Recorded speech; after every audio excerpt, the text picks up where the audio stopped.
আবৃত্তি করছি কবি শরীফ মাহমুদের সৃষ্টি তারি সব কবিতাটি।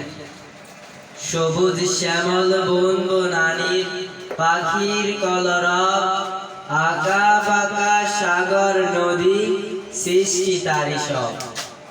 বন বাদারে ঘুরে দেখো ডাকছে কত পাখি, নানান রঙের পাখিগুলো কোথায় দরে রাখি। কিচির মিচির নিজ বাসাতে ডাকছে ইয়া রব, সৃষ্টি তারি সব। সাগর নদী জোয়ার বাটায় সুখ ঠিকানা পায়, নিরবধি চলতে গিয়ে কার মহিমা গায়। কুলু কুলু ঢেউয়ের মাঝে ডাকছে ইয়া রব, সৃষ্টি তারি সব।